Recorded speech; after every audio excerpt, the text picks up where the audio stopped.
충성! 안녕하십니까, 용운의 이승규입니다. 오늘은 1월 24일 오후 11시 56분입니다. 사실 나온다는 거를 좀 비밀로 하고 있었는데 이 스튜디오 주인 형이 촉이 워낙 좋아서 형한테 연락이 와가지고 야, 너 어디야? 가게에 잡무 좀 하러 오늘 일찍 좀 나왔습니다. 잘 됐다. 형 지금 용산 가는 길인데 영상 좀 찍자. 무슨 영상이요? 저번에 뉴스 밀렸다며? 예, 예. 그럼 지금 찍어. 지금 이렇게 찍게 되었습니다. 근데 오늘은 뉴스 할 거리가 되게 많았어요. 뉴스 할 거리가 너무너무 많아가지고, 특히 뭐가 많았냐면 용산 쪽 뉴스 소식이 워낙 많아가지고 아예 용산 쪽 뉴스 소식을 갖다가 2부로 분리를 해놓고 1부는 아예 하드웨어 쪽 뉴스, 하드웨어 뉴스 소식도 꽤 많거든요. 그래서 그것도 좀 전달을 드리고자 합니다. 첫 번째로 지금 램값 SSD 가격이 제 예상보다 훨씬 개박살났어요. 이 정도로 박살날 줄 몰랐다. 자, 이게 꽤 된 모델이죠. 저번에 제가 견적에 넣어가지고 좋아요 라고 했던 모델인데 11만 5천 선에 제가 추천을 드렸죠. 말도 안 되는 가성비다 라고 해도 덕보로 바뀌었어요. 지금 10만 90원입니다 그것도 PCI 익스프레스 4, 그것도 삼성전자 모델이 이렇게까지 꼬라박힌 적이 난생 처음인 것 같습니다. 램값 봅시다. 램값 충격 먹었어요. 삼성전자 DDR4 3208기가 메모리가 24,200원일 때 충격 먹었어요. 위에 이제 피자 한 판만 더 싸졌습니다. 29,920원입니다. 여러분, 또 제가 또 팁을 알려드릴게요. 이것도 어디서 얘기하면 큰일 나는 팁인데 또 용우 시청자니까 제가 얘기하는 뭐 그런 게 있습니다.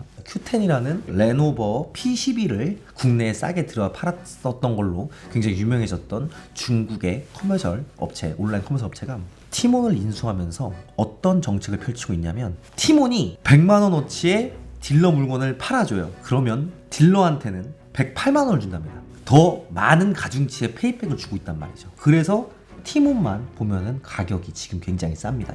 여러분 아마 한동안은 티몬이 이런 종류의 공격적 정책을 이어갈 거고요. 꼭 드래곤볼을 하실 거면, 그것도 꼭 부가세가 발행되는 드래곤볼을 하실 거면 앞으로 어디 가지 말고 티몬만 눈팅하시면 되실 것 같아요. 그 정도로 티몬이 좀 싸게 풀리고 있습니다. 자, 하여간 넘어와서, 그러니까 티몬 제외하고서 얼마냐?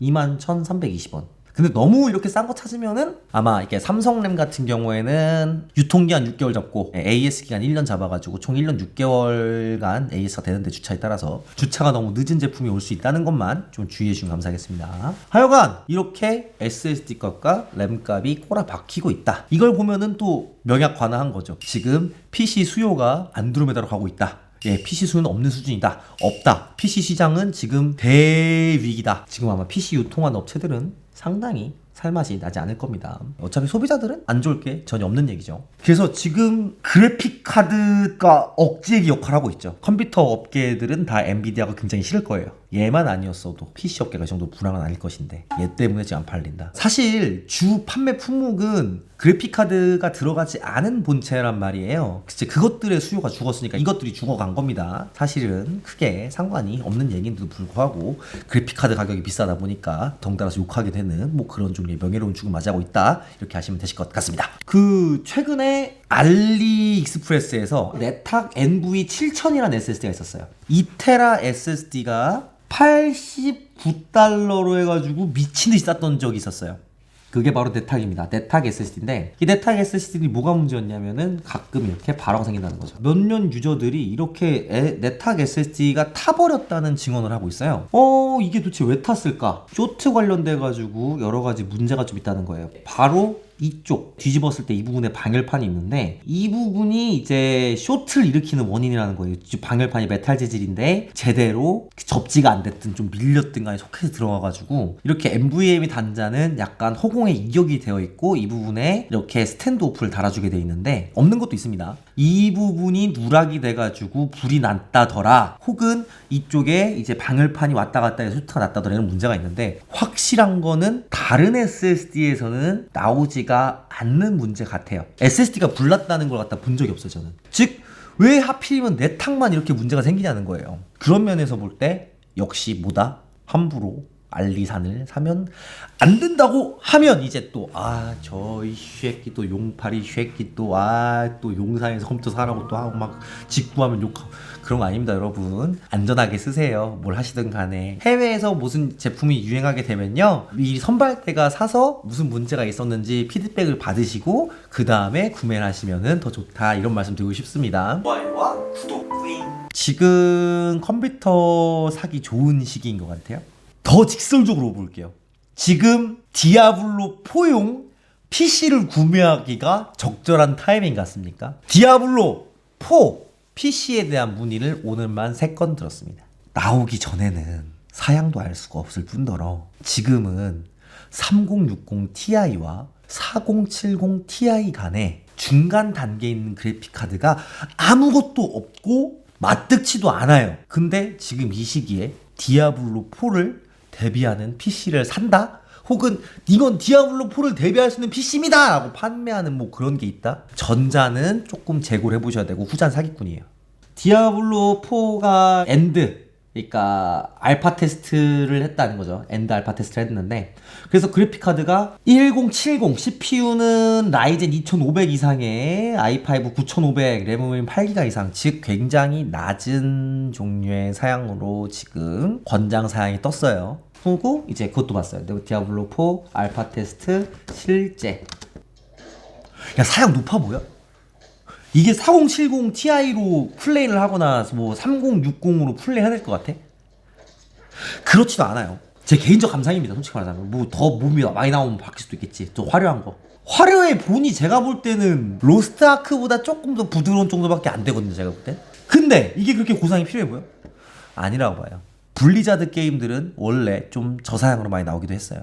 근데 지금 굳이 이걸 막 사야 된다고 약을 팔거나 혹은 낚이거나 뭐 이럴 필요가 전혀 없다는 거예요, 여러분. 디아블로 4가 뭐 6월 6일 날 나와요. 지금 1월이거든요. 1월 말에 도대체 그걸 대비하는 PC를 왜 삽니까?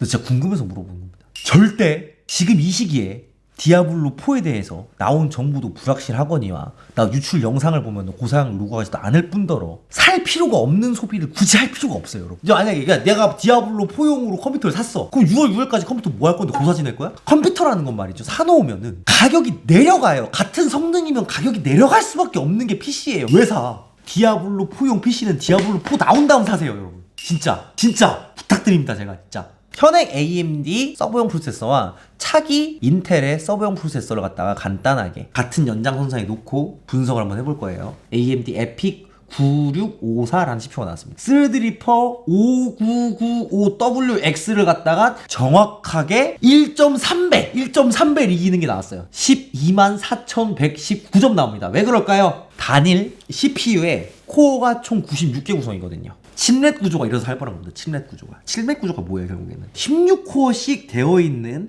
덩어리가 여러 개 거기에 하자면은 32코어씩 묶여서 하나, 둘, 셋, 넷 이렇게 쭈르륵 해가지고 이게 총 96코어가 있다는 거예요. 즉 AMD는 별다른 기술 개발하지 않고서 칩렛 구조를 갖다가 연속으로 컨트롤 C, 컨트롤 V를 하는 방식으로 총 96코어의 단일 CPU를 만들었고 이것이 지금 서버 시장을 지배하고 있습니다. 살벌하죠? 그렇다면은 인텔은 뭘 준비하고 있냐? 24년에 P코어가 아니라 2코어만 쓴 86코어 타일 4개로 344코어를 만든답니다. 그리고 132코어 타일 4개로 528코어를 만든답니다. 뭔 소리예요? AMD의 방식을 그대로 쓰겠다는 거죠. 그러니까 이게 칩렛 구조가 AMD만이 점유율은 아니에요. 드디어 이런 날이 옵니다. 인텔은 서버 시장이 후발주자가 됐습니다. 그 서버 시장과 워크스테이션 시장이 후발주자로서 컨트롤 C, 컨트롤 V를 해가지고 여러 개 늘린 병렬 구조를 갖다가 만들겠다는 것 같다가 이 소식을 왜 전달드리냐면은 결국에는 서버용 CPU에 쓰인 기술이 나중에